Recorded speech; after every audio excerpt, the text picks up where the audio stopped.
Good morning, dudes. How is it going? Hearthstone just went into the open beta, and I felt like telling you about it. And also, while we're at it, let's just discuss some stuff that's kind of related to it. Mostly being like, what cards do I need? How do I play? And is this game pay to win? Because I felt like that's gonna be popping up a lot, and I just kind of want to get my opinion out there. I know, nobody cares, but whatever the hell, I'm gonna talk about it anyways. So first things first, let's just go ahead and construct the deck really quick. So I get to show you like what cards you should get. Now, actually, let's start with that. As you can see, I got a lot of Druid decks. Now, out of these decks I've got right here, I constructed this one. No. Wait, which one was it? This one. I constructed this one myself and this one. Now, out of all these decks, this one is the only good one. Actually, no, I did construct these, but they are shit. Other than that, like, I'm not very good at building decks, but I think I'm pretty competent at playing. Like, that's kind of the thing. I believe to be very good at playing. I'm just not that good at constructing decks. But I see the value in cards. So let me just go ahead and explain to you what's a value card. There are two types of that. Two types. So let's just go ahead and build a Druid deck, because Druid is the class I'm most comfortable with. Okay then. Now the thing about Druid is that a lot of his cards are value cards. Now first of all, the Innovate. Why is the Innovate a value card? Because it just kind of is. Like, it gives you 2 mana crystals. This is more of a tempo card, right? You play it and then you are like, well, let's just get that Yeti out turn 2. It's not amazing, but it's like, it allows for some really fun plays. And it's great. Now, usually I tend to play one Naturalize too. The thing about the Naturalize is just that it's something you don't really want to use, but when shit goes down, you kind of ought to. You're like in a situation, nah, shit, I think I need to Naturalize something right here. And that's why I tend to play just one, just in case. Like, in case the enemy plays a Ragnaros and I'm like, ah, shit, don't have anything else to deal with it. So yeah. Now, these two aren't exactly high value cards. Innovate, it's a special case. Like, it's just a weird card, right? In Naturalize, it's just not very high value. It's more of like an emergency card. 99% of the cases, I don't use it. I really don't. I got it in the deck, I got it in my hand. I'm like, nope, not gonna use it unless I really have to, because it's just that risky. Now, what is a value card? We got Wrath right here. Now, Wrath is a value card. First of all, 2 damage for 3. Actually, other way around. 3 damage for 2 mana. That's pretty good. That's pretty good. Right, that's not amazing. But what makes this card really good is that it's also... it gives you the option of dealing 1 damage and drawing a card. In a scenario like this, you can use the Wrath to deal 1 damage and then not spend a card to do so. Yes, you lose your Wrath, but in the end you only trade the Wrath for a new card. So you don't actually give up any card advantage. And this is where trading comes in. In Hearthstone, you want to always trade. Always trade. Now, Keep of the Grove is fantastic. Why is Keep of the Grove fantastic? You play him, you deal 2 damage to something, right? Now, if you somehow manage to kill a minion with that, suddenly you got Keep of the Grove, which took down a card, it killed something, and then not only did it do that, but you also get a minion. So now your enemy needs to use a card to kill the Keeper of the Grove, right? So that's a 2-for-1 trade, in which case you are in advantage. Druid of the Claw is a little bit peculiar, but this card is good because it gives you choices, right? Swipe is great, because it gives you that option, like I can kill that, and I also kill everything else that got 1 HP. Hell yeah, man. That's really good. It deals really well with 1 card in particular, and usually trades 2 for 1. And that's what you're looking to do, trade 2 for 1. Ancient of Lore is great, because you play a card and you get 2 cards. Now this card is already a minion, so it's a 5/5 on the field, which your opponent needs to deal with, right? But you already got him and 2 additional cards, which is 3 cards overall that the Ancient of Lore gave you in advantage. And if he now uses 2 cards to kill it, which let's assume he does, then you suddenly get a 4-card advantage. While if he only uses 1, you get a 3-card advantage, which is still great, right? That's amazing. So that's great about him. And also, again, the options. Now, these are Druid cards, of course. Druid cards just kind of get to have that choosing of what's good and what's not, right? It's a little weird. But then we got other cards, like, where is he? Here we go, the Loot Hoarder. The Loot Hoarder is great because, yet again, you get a minion, don't need to use a card. Great, great. He trades always 2 for 1. Always does, every single time. Unless he gets killed by a hero power, in which case he delayed the turn. It's just fantastic. Look, if your opponent uses, best case scenario, your opponent plays a Fairy Dragon, you use the Loot Hoarder to kill it. You took down a Fairy Dragon, which is a great card to kill because it's really dangerous, and you didn't actually spend the card on doing so. You just used the Loot Hoarder, which gave you a new card anyways. So that's a 2 for 1 trade right there, which is why this is a really good card. What else is there? Sunfury Protector is just kind of fancy with Ancient Watches. But I'm looking to give you great examples. Big Game Hunter. Destroy a minion with an attack of 7 or more. Wait. That's a 2 for 1. Yet again. Get a minion into play. Kill something. Kind of situational. But it takes down Ragnaros. Which is fantastic. I should actually put one of those into my deck. I've been meaning to do so, but I haven't. Harvest Golem. Yet again, you usually need to spend 2 cards to kill the Harvest Golem. A 2 for 1. Earthring Farseer is really good because it's a 3/3 for 3 mana and also heals you for 3 HP. Which, this is not necessarily a 2 for 1 trade, but it's like a 2 for 1 effect. Now there are other cards, right? The Injured Blade Master is not good outside of a priest deck, or maybe a warrior, but it's not really that good because you play it, right? And it's just a minion. It's just a minion. Your opponent just needs to deal with that card. And that's all there is to it. It's nothing special about him. And as a result, he very often just gets dealt with. And that's the end of him. And your opponent spent 1 card to do so. If you get really unlucky, he even doesn't spend a card at all. Maybe he somehow manages to get a minion into play that's strong enough to tank that 4 damage. Which is why he's not too great. And, yeah.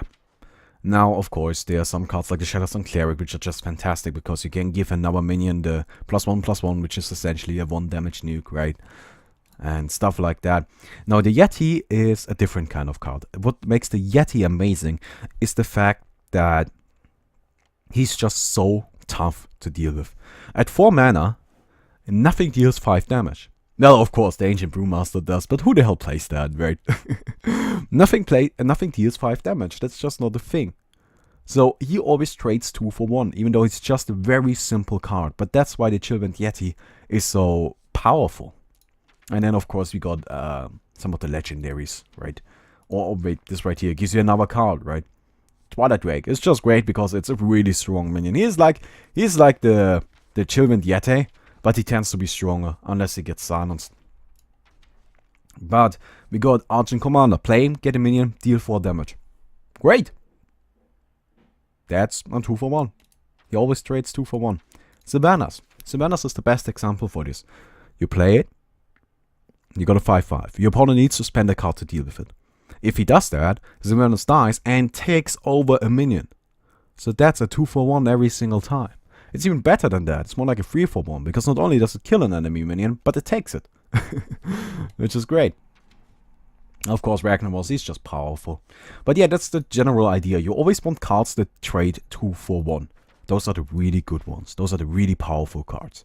So let's just go ahead and leave this. So this deck I've built right here relies heavily on that.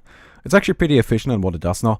I'm thinking I want to actually kind of remove a card. No, I'm not sure which one. Because I want to have a Big Game Hunter in here. A Big Game Hunter is just really good. And I don't have one. I don't want to get rid of the Harvest Golem. I feel like the Twilight Drake maybe.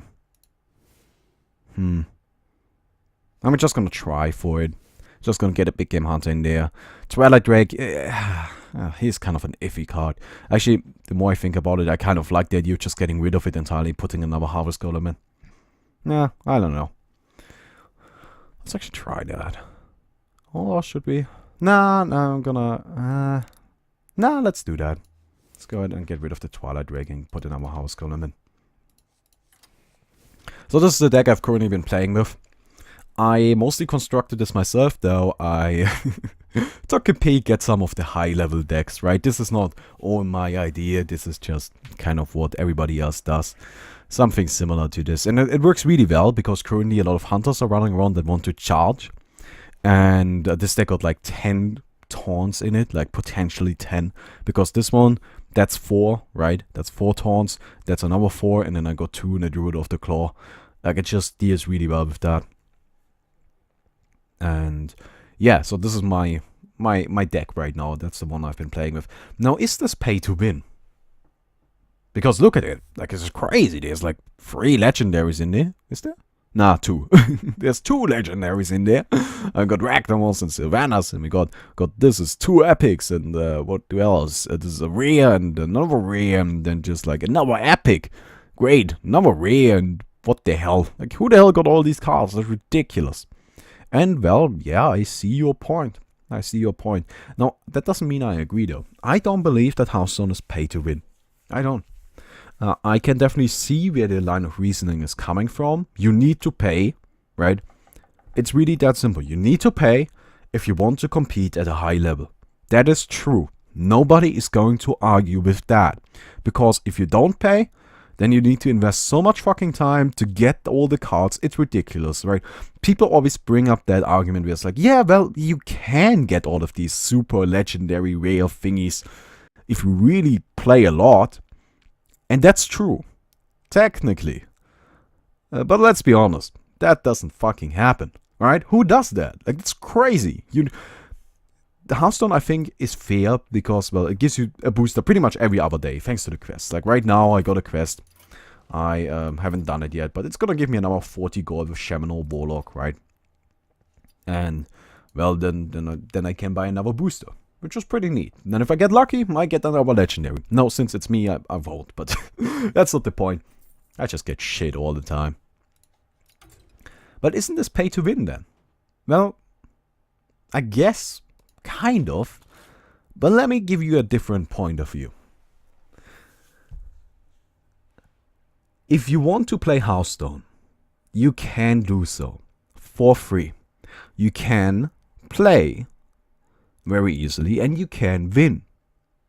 All of these base set cards, which let me just go ahead and leave this, and then I think this is the base set. Yeah, it's kind of broken right now. This is still a beta, by the way, so please keep that in mind. This is a beta. Especially to the people that are like, oh my god, why is this game not released it? Because it's a beta, just play it and you're gonna see that it's still a beta. It's bugged as hell. But this is the base set. All of these cards are cards you will be, yeah, you're gonna get for free. That's just free cards. Enjoy them, right? And there are some pretty good cards in here, like Flame Strike, Polymorph, the Fireball. Now, there's no Pyroblast in here though. But how am I supposed to compete at a high level if I don't have Pyroblast? Well, the answer to that, and it sounds really shitty and it sounds pay to win, is you don't. You won't compete at a high level if you want to play Mage, but don't have a Pyroblast. With these cards right here, with the base set cards, you won't win against a high level deck. It's really that simple. It's not going to happen. You don't stand a single fucking chance. Right, you got all of these minions right here, which they don't necessarily have to be bad, right? Yeti is in here, the Shattered Sun Cleric is in here, right? Those are pretty good cards. But then we already see, oh shit, there's no loot holder in here. Well, I guess I can use the Novice Engineer, it's not that bad. Which is true. And then you're like, oh, I don't know, 4 drops, there's no... there's no Defender of Argus. I guess I can use the Sentient Shieldmaster. But, of course, you're not using the really good cards that you want to use to compete. But fucking hell. If you're not willing to pay, like, if your plan is to play at the highest level, right, at the Legend rank, and you're not willing to pay, then you're not committed enough to do that anyways. It won't happen. You're not good enough. Because you don't care enough. It's really that simple. Now, this may sound like a bullshit argument, but consider this. Every card game out there, every single one of them, requires you to pay to play. All of them. It's really that simple. You can't play them for free. That is not an option. Well, you can, kind of. No, actually no. Like, all of the physical card games, you can't. because you need to buy the cards, right? You can't play without cards, that's not gonna happen.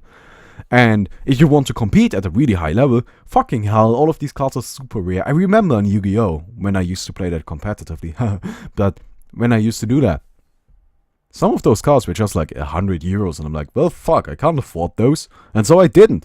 And then I lost. I never won a tournament. I got second, but I never won, because oftentimes I just like, well, nope, don't have that 100 thingy card. Now Yu-Gi-Oh! Is an especially bad example because the cards are crazy expensive in that, but in most of these games you need to pay to play. Which I guess would be pay to win, because if you don't pay to play, then you can't win, right? But you also need to pay to compete, and that's where the difference comes in.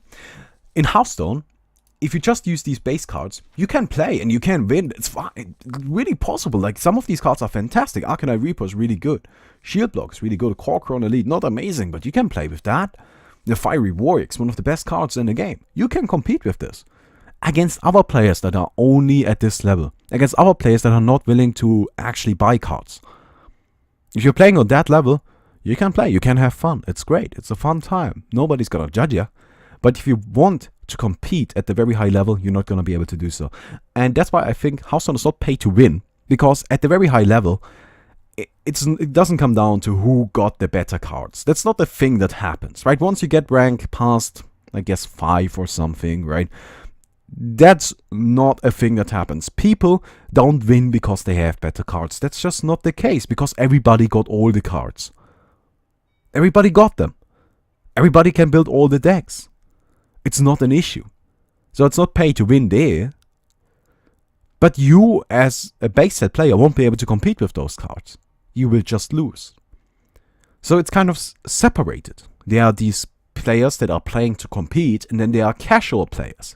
If you're not willing to invest into Hearthstone, you are a casual player, and as a result, you're not competing for the highest rank. If you want to play to compete, then you need to pay. And that's why I think Hearthstone is pay to compete and not pay to win. I don't see an issue with that, because in the end, gotta eat, gotta eat. It's really that simple. These companies, they need to make money, right? And people often mistake free-to-play for that, like that you're free to play. No, don't think that. Free-to-play is just, well, you can kind of play the game a bit, and we would still like your money, because we kind of need food. Gotta eat, gotta eat. So yeah, let's play some. Maybe I can explain a little bit more there. I'm currently rank 9, actually. I don't know. I'm mostly just trolling around. I don't really pay attention while playing. I think I could go up to like rank 5 or something if I really tried super hard and got myself one of those high-end decks. But I myself don't really have all of the cards. Let me be honest, I've been ridiculously unlucky with boosters though. Like, just silly. You're not gonna be that unlucky. That's not gonna happen.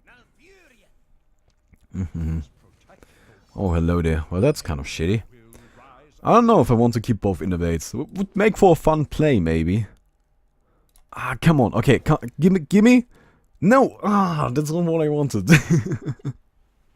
Well, I can actually make use of that. Oh my god. Perfect. Let's do this. Let's do this. Oh, that's kind of funny. Okay, then. So we're not gonna be doing anything at all for the next few turns. But that's kind of a funny play. So yeah, that's kind of what Innovate is for, right? It's just kind of silly fun. It doesn't really do that much. Hello there, coin. Wrath? Power of the Wild. Interesting. Wrath. Well, I guess we're gonna start poking you. I don't see a reason to kill this, because it's got to run into my dude anyway, so whatever. Now this guy's playing Power of the Wild. That's fascinating. Huh, I'm not sure. I personally don't really like that card. I don't think it's too great. Another Claw? What the hell? So he used 3 cards to kill my minion. That was a 3-card minion. So I'm fine with that. Also, he took like 5 damage. 6. That's pretty good, right? Like, that was a free, for free exchange. I'm fine with that. That minion actually kind of worked out. Now, what isn't working out is the fact that I don't have shit right now. Which is really horrible. I could use anything at all. That is not what I'm looking for. In the slightest. Man, let's just continue poking him. Don't have anything to play. Now a Druid of the Claw would be so good right now. Man, that would be awesome. Or if he just kind of floods the board with tiny... Yep, please. Yep. That's not too great. Acolyte of Pain is slightly annoying. Slightly annoying. Öffnung Farseer. Now I could just get rid of this guy. Which I feel like I should. But... Nah, let's just go ahead and hit that. And I'm playing Earthring Farseer. It's kind of a shame because I'm not healing, but here you go. Be healthy.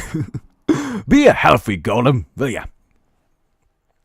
So this card right here is again a prime example for a card that is well, it's like it's a card, but it isn't, right? You don't have to use it to be a card. It's weird. I'm not good at explaining this. That was a misplay, by the way. I don't know why I did that. He should have used his Acolyte of Pain to run into it, so he gets to draw 2 cards. Right, as it stands, all he did was allow me to do this. I swipe it, clean it out. Yes, he gets a card, but that's fine. I get to get rid of his Harvest Golem as well. I would just kind of get to stall a little longer. I want to play the Ancient of Lore, draw some cards. And... yeah, so that's fine. He's playing a weird deck. Acolytes of Pain, Power of the Wild, lots of buffing apparently. Oh, hello there. Wait. That's surprising. I think I'm just gonna play you. Draw some more cards. Yeah, I'm gonna maybe take some more damage, but whatever. Got my Ancient Watcher now, which is great. Ancient Watcher is so goddamn good. I know, it's a bit of a weird card, but it's so goddamn good. And an Elven Archer. Why do you play that? That is so weird. Oh well. And Soul of the Forest. I'm confused. I'm gonna be the first to admit, this deck I'm playing against is fucking weird. Okay, let's get rid of you. And do I want to Wrath this? I think I'm gonna poke it. I'm gonna Wrath the other dude. The 2/2. Actually, it's just a 2/2. Like, it can't do much, can it? But he's so reliant on buffing. No, I'm getting rid of it. The thing is, he doesn't have a lot of cards to play with right now. So I'm fine trading a little bit unfavorably. Just because I want to push into his face. Because right now I got the opportunity to. Like, this right here is a prime moment for a rag. Because, like, what can he do? Ah, okay, he's going for some more cards. He's going fishing, apparently. Okay. But right now would be a prime moment for rag. Because rag would just sit there and be like, well, fuck, come at me. And what can you do against that? Right, nothing. So, how was my mana looking? I think I'm gonna play you. I'm gonna play you in between that. Now, this is a 3/4. I can run that in here. And poke the little golem. Poke the little golem. Here we go.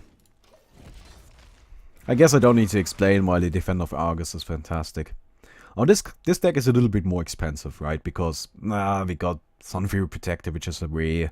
Like, all of these are rares. Every single one I've got in play right now. So you're gonna do it for 1 again? Yeah, I think he will. No, for 3 apparently. And a Druid of the Claw. Well, that is interesting. I think I'm just gonna swipe that. Pew. And why not cat form charge him? Just apply some more pressure, right? Just go at his face. I don't really have a reason to be defensive right now. I've got that huge taunt on the field, which I really like these, by the way. The Ancient Watcher taunts are so great. Because, oh yes. Oh yes, thank you. Oh my god, why did he do that? That was so bad. That was horrible. Oh well. No, but the nice thing about Ancient Watcher is you can't silence them to get rid of the taunt, because then I just got a giant minion. Like, he doesn't want that. Let me just go ahead and place this here, protecting the Ragnaros. The thing about Ragnaros is, yes, you could use it as a taunt, but honestly, I'd rather keep it alive, so I just kill him. That's also an option, right? Like, usually, if you manage to get 2 Ragnaros hits off, that's game. Ah, see? That's a big game hunter for you. Ah, man, that card is so good. Now, can I kill him this turn? He's got 11 HP. I've got 3, a number 2, and 6. That's 8, 11. Yes, I can kill him. Pew, pew, pew. So yeah, that's kind of how this deck goes. That's actually really good, and I don't know why. Again, I don't understand deck building. But hey, I think we're gonna be at rank 8 sometime soon. So let me just go ahead and give you a quick overview of some cards that you should get. Like, if you're new to the game, well, first of all, like, if you're playing any, like, you need to just get some of the class cards. Like, you know which ones are good. I'm not gonna go through everything. Like, what would be notable? What would be absolutely notable?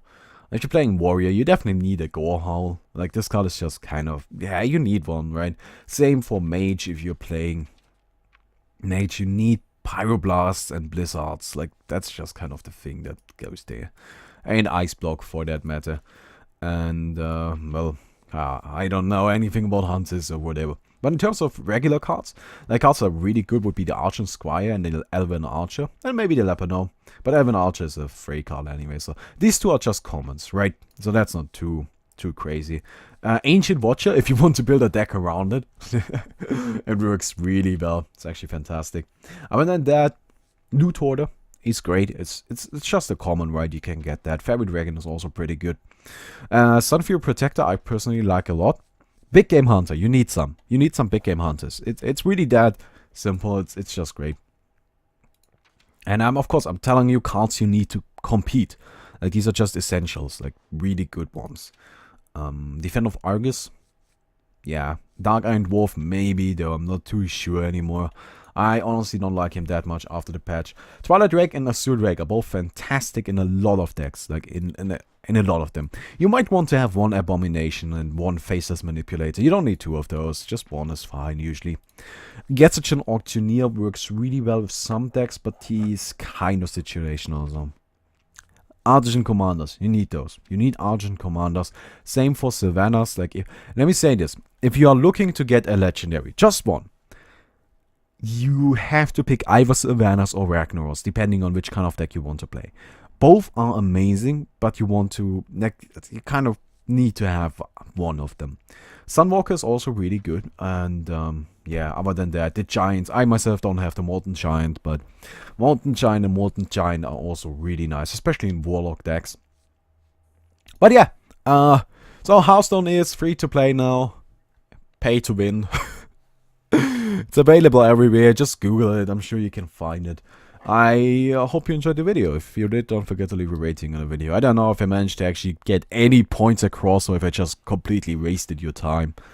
But I think I'm just gonna continue playing a bit. Actually, no. Not now, but later this night probably, because like I got shit to do. So, oh well. Hope you enjoyed the video and see you tomorrow.